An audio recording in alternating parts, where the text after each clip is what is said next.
नमस्कार. मी गणेश तुकाराम शिंदे आपणा सर्वांचं आपल्या या यूट्यूब चॅनलवर स्वागत करत आहे. आज 18 जुलै आणि महाराष्ट्राची उपराजधानी असणाऱ्या नागपूरमध्ये जिथं भाजपची मात्र संस्था असणाऱ्या राष्ट्रीय स्वयंसेवक संघाचं मुख्यालय आहे, त्या नागपुरात रामनगरमध्ये असलेल्या राम मंदिराच्या तिथं शिवसेना उद्धव बाळासाहेब ठाकरे पक्षाचे पक्षप्रमुख उद्धव बाळासाहेब ठाकरे, त्यांचे पुत्र आदित्य उद्धव ठाकरे, माजी विधान परिषद विरोधी पक्षनेते अंबादास दानवे, खासदार संजय राऊत आदी पदाधिकाऱ्यासह संध्याकाळी 4च्या दरम्यान अयोध्येतील राम मंदिरातील दानपेटीमधील रकमेची झालेली चोरी या विरोधात म्हणून जे रामरक्षा आंदोलन उद्धव बाळासाहेब ठाकरे यांनी गेल्या आठवड्याभरापूर्वी मुंबईतून सुरू केलं होतं, त्याचा दुसरा टप्पा आज नागपुरात होत आहे. या आंदोलनाच्या निमित्तानं नागपूर येथील रामनगर येथील राम मंदिरात हजारो शिवसैनिक आणि उद्धव बाळासाहेब ठाकरे यांचे समर्थक उपस्थित राहतील असाच अंदाज आहे. आजच्या रामरक्षा आंदोलनाला खरेच रामप्रेमी तुम्ही असाल तर उपस्थित राहा म्हणून खासदार संजय राऊत यांनी मुख्यमंत्री देवेंद्र फडणवीस, त्याचबरोबर RSSचे प्रमुख यांना पत्र पाठवून आमंत्रण दिलेलं आहे. ते आंदोलनात येतील की नाही हे सांगता येणार नाही, ते येणार पण नाही, कारण उद्धव ठाकरेंचं आंदोलन ही खास हिंदुत्वाच्या रक्षणासाठी असेल असं कोणालाच वाटत नाही. त्यामुळं हे आंदोलन पक्षीय ह्याच्यावरच असेल आणि त्यामुळंच इतर कोणी इथं याच्यावर सामील होईल असं दिसत नाही.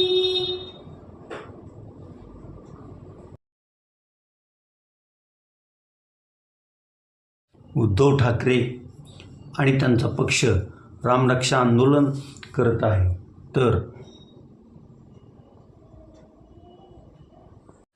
त्यांच्या आंदोलनाला विरोध म्हणून त्यांच्या सत्ताकाळात हनुमान चालिसाचं सार्वजनिक पठण केल्याबद्दल 14 दिवस न्यायालयीन कोठडीत राहिलेल्या माजी खासदार नवनीत राणा या आपण अमरावतीत हनुमानगड येथे त्या विरोधात एक प्रतिकात्मक आंदोलन करणार आहे. भाजपचे अनेक नेते पण उद्धव ठाकरेंच्या रामरक्षेला विरोध करणार, आंदोलन करणार असंच चित्र सध्या तरी दिसत आहे. आता या रामरक्षा आंदोलनाला किती प्रमाणात गर्दी तिथं नागपुरात जमा होते, आंदोलनात काय घडतं हे आपल्याला संध्याकाळी 4 नंतरच कळणार आहे. कॉक्रोच जनता पार्टीनं गेल्या 20 दिवसापूर्वीपासून दिल्ली येथील जंतर मंतर मैदानावर सुरू केलेलं नीट परीक्षा विरोधातील आंदोलन आणि केंद्रीय शिक्षण मंत्री धर्मेंद्र प्रधान यांच्या राजीनाम्यासंदर्भातल्या आंदोलनात आज तसा 21वा दिवस होता, पण आज भल्या सकाळीच दिल्ली पोलिसांनी बळाचा वापर करून हे आंदोलनच मोडून काढल्यात जमा झाला आहे. आंदोलनात गेली 20 दिवस उपोषण करणारे सोनम वांगचुक यांना पोलिसांनी उचलून नेत थेट रुग्णालयात दाखल केलेलं आहे. दिल्ली पोलीस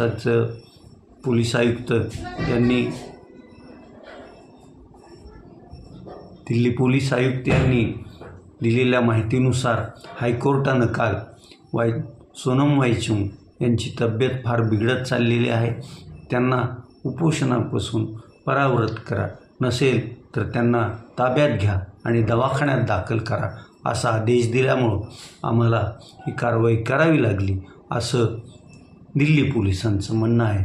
इकडं कॉक्रोच जनता पार्टीचे सर्व असणारे अभिजित दिपके यांनी आपल्याला पोलिसांनी बळाचा वापर करून मारहाण केली, अगदी गुन्हेगाराप्रमाणे वागणूक दिली आणि ताब्यात घेतल्याचं म्हटलं आहे. तर दिल्ली पोलिसांनी हे आंदोलन मोडूनच काढल्यात जमा असून आज जवळपास 5,000 ते 6,000 पोलीस जंतर मंतरवर होते आणि त्यांनी आंदोलनात सहभागी असलेल्या युवतींना ताब्यात घेतलेलं आहे. अभिजित दिपके यांनाही नजरकैदेत ठेवण्यात आलेलं आहे. एकंदरीत सरकारनं हे आंदोलन चिरडल्यात जमा आहे, कारण सरकारला भीती आहे की 20 तारखेपासून संसदेचं पावसाळी अधिवेशन सुरू होत आहे आणि त्या अधिवेशनावर ह्या आंदोलनाचा काही परिणाम होऊ नये या भीतीपोटीच हायकोर्टाच्या माध्यमातून का होईना तसा आदेश आणून हे आंदोलन मोडीतच काढलेलं आहे असं दिसतंय.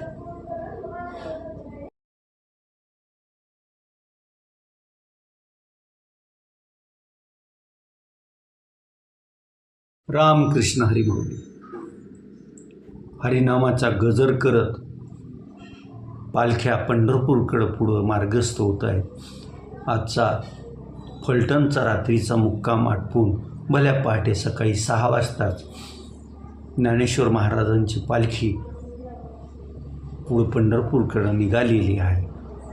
आज संध्याकाळचा पालखीचा मुक्काम हा बरड येथे असणार आहे.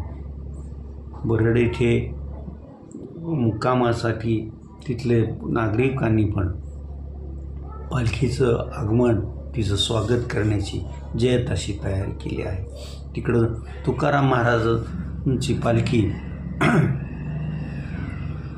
भिलवंडीहून आज सकाळी निघेल आणि संध्याकाळी तिचा मुक्काम हा इंदापूर तालुक्यातील बारामती इंदापूर मार्गावर असणाऱ्या निमगाव केतकी येथे होणार आहे.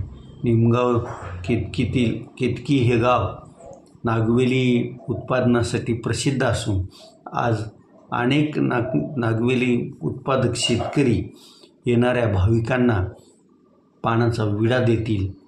ही परंपरा वर्षानुवर्षे चालत आलेली आहे आणि आजही त्या परंपरेचं दर्शन आपल्याला सर्वांना पाहायला मिळेल.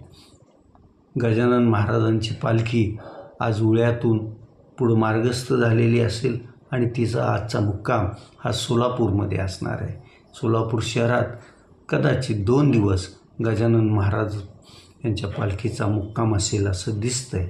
इकडून मुक्ताईंची पालखी पण आज कालचा घुमचा मुक्काम आटपून आज भल्या पहाटेच वारदवाडीकडं प्रस्थान तिनं केलेलं असून आज पालखी ही वारदवाडीच्या पुढं तिचा मुक्काम असणार आहे.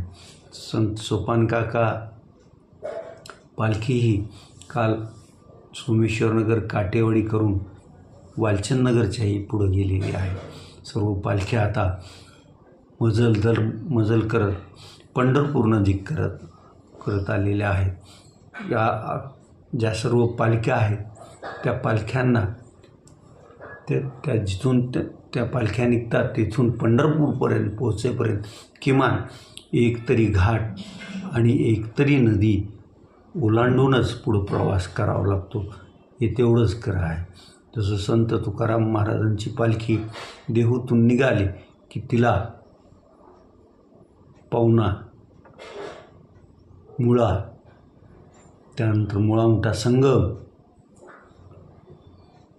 ह्या नद्या पार करत ती पुढे येते आणि येवतच्या पुढं ह्या पालखीलाही रिटा घाट अवघड असा चढण करून पुढं प्रवास करावा लागतो.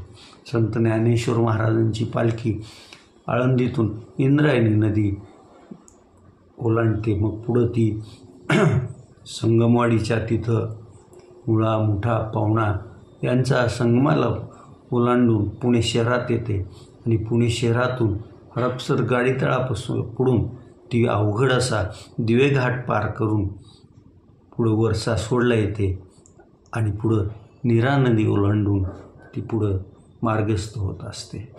तशीच संत गजानन महाराजांची पालखी पण शेगावहून निघते, पुढं मार्गक्रमण करत ती गोदावरी पार करते. गोदावरी पार करून मग ती पुढं मांजरा नदीला पण पार करते. जेव्हा पालखी परळी येते, ते परळी ते अंबाजोगाई प्रवास करताना या पालखीला अवघड असा परळी तालुक्यातील कनेरवाडी घाट चढावा लागतो आणि ही पालखी पुढे मार्गस्थ होत असते. पण पैठणहून निघालेल्या एकनाथ महाराज पालखी सोहळ्याला पण पाथर्डी आणि आष्टी तालुक्यातून घाट पारच करावे लागतात. निवृत्तीनाथाची पालखी पण त्र्यंबकेश्वराचा घाट, त्यानंतर पुढं तिचं घाट पार करत पुढं सरकत असते आणि सिन्नरचा घाट करून ती पुढं पंढरपूरकडे निघत असते. तर असं पालख्यांचा मार्ग हा सुखकर आणि अगदी वारकऱ्यांना त्रास होणार नाही असा नसतो, तर तो वारकऱ्यांच्या शारीरिक क्षमतेची कसोटी घेणारा पण वारी मार्ग असतो आणि या क्षमतेला लाखोनी भावी आपलं उतरत असतात. आता आपण इथंच थांबूया. तुम्ही आपल्यांना हे यूट्यूब चॅनल सबस्क्राईब करा, लाईक करा आणि कमेंट्स पण नोंदवा. धन्यवाद.